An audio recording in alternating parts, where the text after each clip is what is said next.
We're going to the Super Bowl.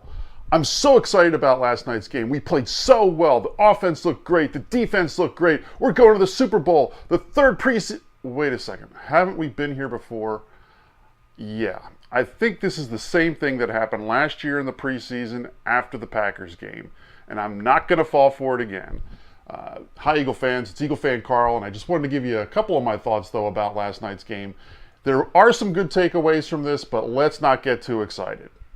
So one of the things I think we can take away from the game is the fact that Sam Bradford did look pretty solid. His stats were impressive. He only had 3 incompletions, and all 3 of those had something to do with the receiver.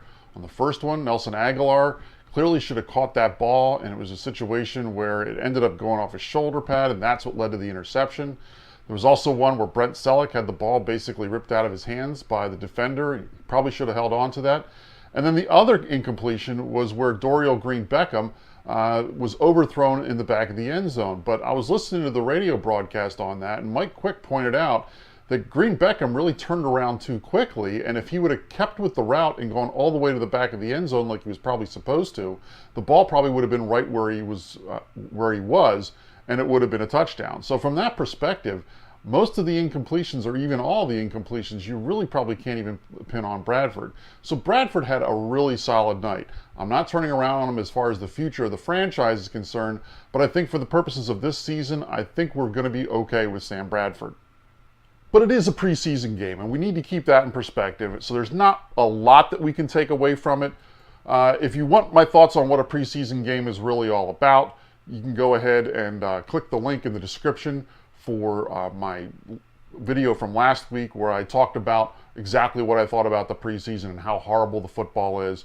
But I think there is some things that we can take away from it, specifically looking at how Doug Peterson was calling the game. I think for the most part he showed some pretty creative play calling. The first touchdown, the end round to Huff, was really good. Great play calling. Certainly was a lot of misdirection. The defense was not ready for it at all. And the third touchdown also, once again, a lot of misdirection after Green-Beckham had caught the one pass for the second touchdown. He basically lined up the receivers all on the right side of the field and then had Burton go out in sort of a flat route. And he was wide open. The defenders were all going the other direction, and it was an easy score for the third touchdown. The question I've got to ask is, why are you showing all these plays now, Doug? Aren't these the kind of plays you should be saving for the regular season? You're showing off your playbook, I think, a little bit too much in the preseason, and teams are going to be able to see that and adjust accordingly when the games actually count. So if there's any criticism I have of the play calling, it's the fact that it was actually too good for the preseason.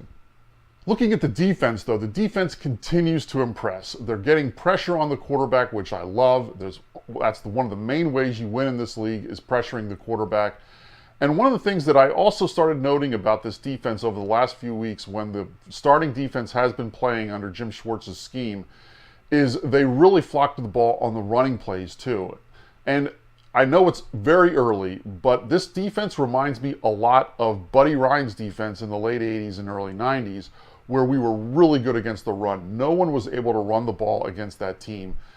But the problem was there was a weakness in the secondary, and that got exploited. It got exploited in Buddy's defense, and I have a feeling that that might happen with Jim Schwartz's defense. Jim Schwartz is great at being able to get pressure on the quarterback, and that was seen again last night, where they really were able to get to Andrew Luck. He was never really comfortable in the pocket. And if we're able to do that, I think that this defense can be great against the pass too. But it's those quick routes that they're able to adjust to that could end up causing problems for us down the road. And as we saw last year, the secondary isn't always the greatest when it comes to tackling receivers in the open field. So that could pose a problem. So that's something to sort of watch as the beginning of the season unfolds. But when it comes to preseason, really it comes down to position battles and who is winning those position battles and who isn't. Well, one position battle I think was clearly decided last night. So long, Cody Parkey. You can't miss an extra point in the preseason and expect to win your job.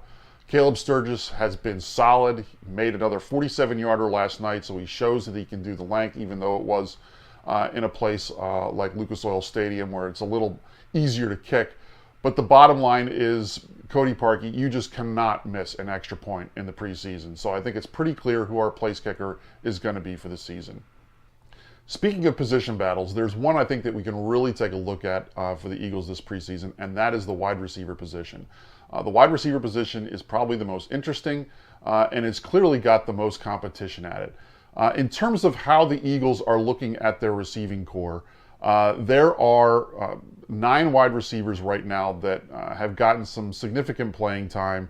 The Eagles have 3 slotted wide receiver positions because they're probably usually going to use 3 wide receivers in their offensive sets. So the 3 starters that they have right now are Nelson Agholor, Jordan Matthews, and Chris Givens. Their backups that they have to them are Rueben Randle, Josh Huff, and Dorial Green-Beckham. And then after that, the next 3 is Paul Turner, Marcus Johnson, and David Watford. So that's how they have it listed on the depth chart on the Eagles website. So let's start with the obvious. Jordan Matthews is obviously going to make this team. He hasn't played much because of the knee, but I think that's more precaution than anything. He's going to make the team, and he's probably starting week 1.